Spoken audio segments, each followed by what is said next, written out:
The other thing is distrust the media. I don't think we have to belabor this too much. Whoever controls the media controls the mind, Jim Morrison said. And John Berger, who I had only heard of recently, but he said, most of the time the media transmits lies. Well, we know this. You know, all you have to do is turn on Fox News and many other major so-called mainstream news channels, and you see this. This fellow said, put it against the background of an extraordinarily concentrated structure of media, and you produce the fact that never in our history have fewer people controlled more of the evolution of our culture. Never. And that's a problem. That's a big problem, because these powerful media organizations that are basically extensions of corporatism and governance are controlling the conversation. They are the meme masters in a way, and they disseminate these memes into the cultural consciousness, and most people just passively absorb them and never think that much about them. The other thing is, don't follow. Don't follow. You are an individual. You can make your own choices. You know, if somebody wants you to follow them, they say they have it all figured out, you must follow them. You know, my advice is run the other way. You know, because nobody has it figured out. Nobody has it figured out. So, you know, think for yourself. Make your own decisions. If it feels like that it stinks, it probably stinks. You know, Tim Leary, somebody we can all look up to, said, think for yourself and question authority. And another person that our parents looked up to, and maybe we do too, because we got the benefit of what he knew, said, trust yourself. You know more than you think you do. Benjamin Spock said that. So think about that. Think about taking responsibility for your own decisions in terms of what you do, your spirituality, what you want to believe, what you want to share with people. The other thing is spread this around, spread heresy. Heresy is just another term for unconventional ideas, or as this fellow says, another word for freedom of thought. Heresy is unconventional ideas. Heresy is a cradle, orthodoxy a coffin. In other words, heresy gives you the possibility of opening up to some things that maybe you never thought about before.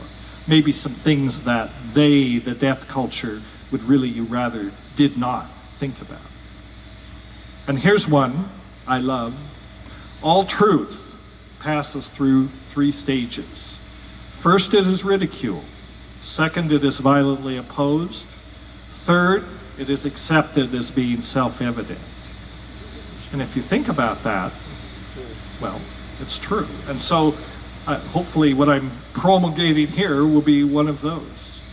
So here's a few more ideas, just a few, on how to defeat this death culture, or at least how to maintain your own integrity in face of the onslaught. Talk to your plants. You know, talk to your plants, whether you use sacred psychedelic plants or you're simply a good gardener. You know, we all know if you interact with plants on an intimate basis that they'll grow better. They'll appreciate it, and you'll appreciate it too. They'll give more back. And really what I mean by this phrase is appreciate nature. You know, love nature. Learn to love nature. You're part of nature. By loving nature, you love yourself. Listen to your plants. If your plants happen to be the kind that talk back to you, then listen to what they're telling you. You know, don't listen to what the shaman says. Don't listen to what, you know, Dennis McKenna says or Terence McKenna says about it. Listen to your plants. You know, they're the ones that are downloading the gnosis directly into your brain. You know, I mean, the beautiful thing about the psychedelic experience is it doesn't require faith. You do not have to believe anything. You can have the direct experience. In that sense, it's a totally scientific activity. You know, you can observe it, you can process the data, you can draw your own conclusions. You know, and you can say, well, yeah, I agree with Terence McKenna. It's obviously, you know, some alien civilization that's, you know, or you can say, well, it's obviously, you know, the malfunctioning of a toxified brain. You know, that's my model for it, whatever. But the thing is, nobody has to tell you what it is. You can have that experience. You can have that experience and process it yourself and come to your own conclusions. The other thing is lose the fear. You know, fear is the mind killer, as I believe they said in Dune, right? Fear is the mind killer, and fear is the bludgeon that they like to foist upon us to keep us from thinking and keep us from really responding to any of this. So lose the fear. It has no use. Spread joy, that's the other side of it. Spread ecstasy, spread happiness, be good to each other, love each other, create. You know, I mean, it's just absurd. I don't have to really belabor this because this is the crowd that's doing that. And all you have to do is walk around this scene and you see it going on everywhere. People are being good to each other, they're loving, they're creating. Enough said. You know, it's the right thing. More of that. Yeah.